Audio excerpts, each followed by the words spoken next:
the joy that y'all are possessing. All right, so this is another quick demo. It's actually going to be the pocket application, how we apply it to our front. Now, what you will need, make sure you put it on the correct side. There's two different sides. The right and the left are two totally different pieces, and they function differently.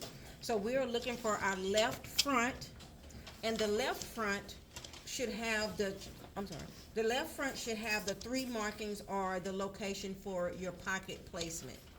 It also has it should say left front. When you're looking at it, the arm should be to your right. The arm opening, when you're looking at it, it should be on your right. So just in case you remove your pattern piece from your pattern piece from your pattern itself, then your arm should be on the right side when you're looking at it. That's the piece we're working with. So what I have done was put an X on the wrong side. So on the wrong side, I have 3 X's to let me know my placement. You don't want to mark on the right side. You don't want to mark on the right side of your fabric because it will show. So marking on the wrong side, and again, we're going to use our pins as our marker. So on the back side, I'm just going to pin on the right, putting my pin in from the right side in. The pin tip needs to go into the X. Same thing for the outside. And at the bottom tip should be go in from the outside of it. Now, when we turn it over to the right side, we will see the placements of where we're supposed to put it. But the outside of the pin is the true placement. The outside part that's sticking out that you see, that is where you're going to place your pocket. Now, we do have our pocket here. We have our little ponytails, our 2 pigtails here, hang where they need to be, and we are pre-pressed. So we're going to place our pocket. It should fit right at the marker. The outside, if you pin it on the outside, on the wrong side, the outside of your pin is your marker. So we're going to place our pins, place our pocket tip right at our pins, pin it down. Pin it down at the top for stability. You're only pinning it here for stability because you got to fold this under. It keeps it from shifting.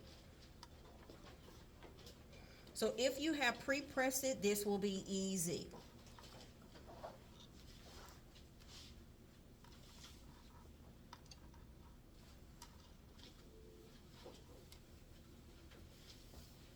Pin it in from the outside and fold it under at its creases.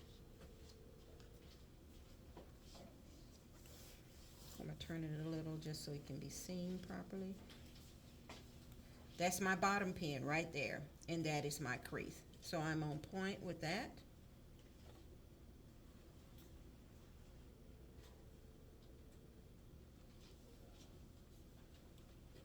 There's my bottom right there, right on time.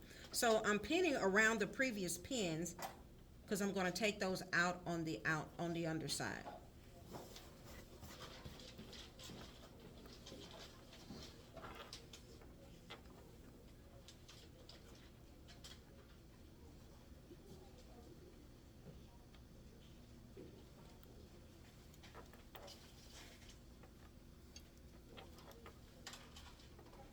As clean as you possibly can make it.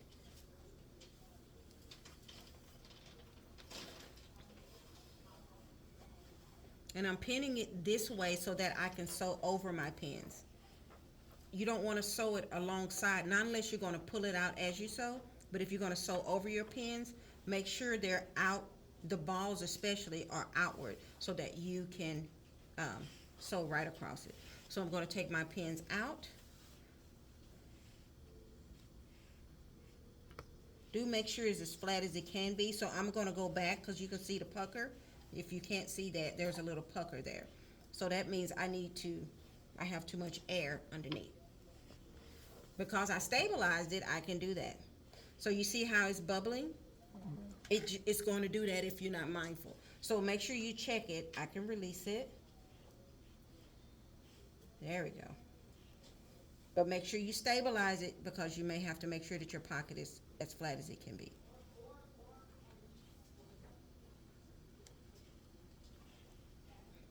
Okay, I'm putting it back. Check it again. We're good and smooth. Okay, so I'm taking out my pins. My marking pins I've taken out. And now I'm going to move these pins here.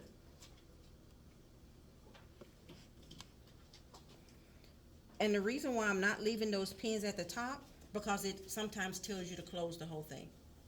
If I would have left those pins there and not really paid attention, I would have closed it, the whole thing. Am I making sense? So that's why I removed them. It tells me that I'm not supposed to sew that. All right, so now I am going to, there is a couple of ways you can finish off this pocket. You can finish off the pocket with a triangle starting here. So here, so across and down. You can do a box starting here, box up, come down. You can do an X, that's a little more difficult. So the X, you would have to start in the corner, here, cross, here, back, come, pull your thread through and then come back down. That's a lot. To make the X just right, it's a lot of stopping and starting. And you want to make sure you pull all your threads through. So it's up to you. You can do your decorative stitch here. If this was a style that you was building a brand, this would be a perfect place to put a brand.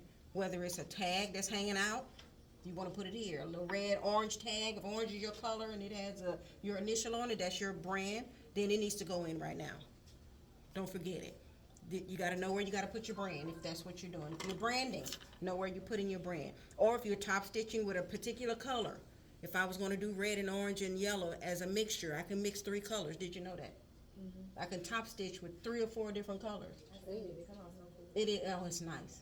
It's like variegated thread. You hungry? I know. No, I am not hungry. I was thinking of something else. No. Variegated thread is hard to find. They don't really sell a lot of it, but you can create variegated thread. If that was your brand, this will be the time to shine, like right now at the pocket. All right. So, whatever you decide to do, I am going to. How do I want to do? Okay. So what I want to do, I'm turning this upside down. Don't do me if you don't want to do me. I'm just showing you. So this, you want to make sure you measure, if you're going to do decorative stitches, measure out how far you want it to come. So I want my decorative stitch to come out to 1/4 of an inch. I'm going to measure it and put a pin. Pins are your friend. It tells me where to go. So I'm going to measure this side at 1/4.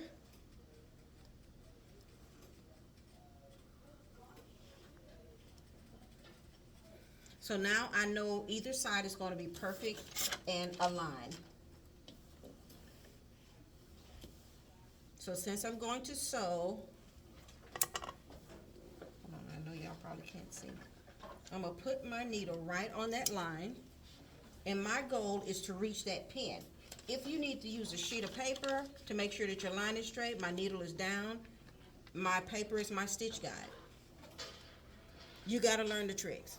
These are tricks to make sure things are straight. Use a piece of paper, cardboard, it doesn't matter. Something that you can see so you know it's going to come out straight. I'm not back stitching. I make sure my thread tail is long enough so when I pull it through, it can be invisible. Okay, so I'm not back stitching, but I am going to walk it over. Get it to my point. One more. Nope. One is enough. That's it. I'm going to step it over, walk it over, maybe 2 stitches. Are you doing the X? Yeah, what are you doing? The X. I'm not doing an X. I'm just doing a triangle. Oh, cool. 2 steps. 2. That's all I need. So now I'm going to be on the edge. Now, if you're not comfortable with, you need to be on the edge. Don't come in 1/4. Because I've seen some shirts. Don't. So it needs to be right on the edge as best as you can. If you need to change your foot to make sure it's that way, then do so. I don't have a problem with it. I'm just going to guide it. Here's my tail. I'm going to make sure it's still there. So my goal is to go slow enough, but fast enough where I'm not creeping along. But I need to be able to find a speed that I can control to make sure that it doesn't roll. Yeah. You seeing it?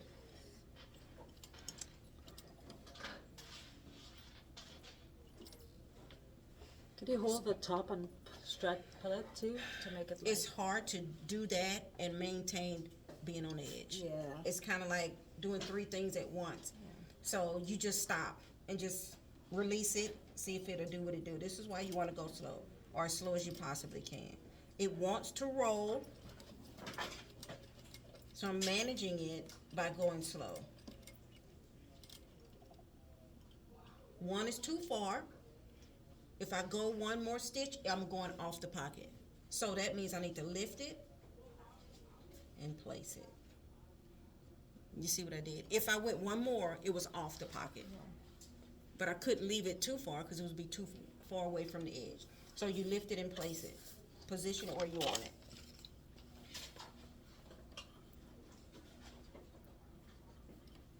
I'm finding my speed.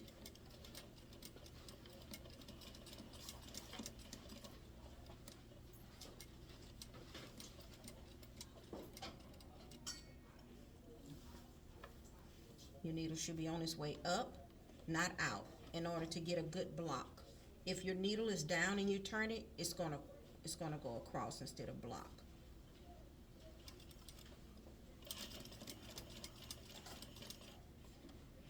Now, when you're at the bottom, this is a bias because it's on a 45-degree angle. It wants to stretch, so be mindful of that. It's stretchy.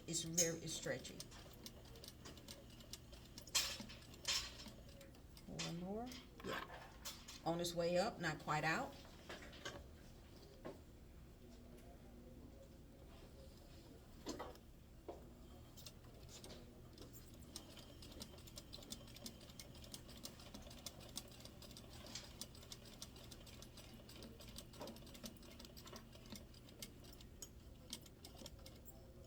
One right in the corner. I need to make 2 steps because I made 2 steps over here. 1, 2, exactly on that pin. Now I'm going back. My goal is to go back. So my needle is in. I want to know where I want to go here, so I'm guiding myself with this paper. As long as I don't hit the paper, I'm good. One more. There we go. Thread tail. I know. Do we have to do, so you said we don't have to do that, we can do No, a little. I'm just showing, yeah, I'm just Square, showing you. how You we can do do a it. square, but it needs to be even. Just make sure it's even. So when I pull it through, see, there's my thread. I'm gonna tie them off. I can take all these pins out. I didn't backstitch not one time. Now, it doesn't mean you don't backstitch. I'm just showing you a trick while we can. So I need to pull that one through.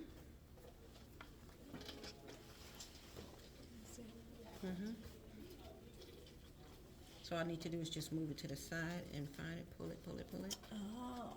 See it? There it goes. There's the loop. It's forming. You don't want to pull it too hard because it'll lock it. You just want to expose it.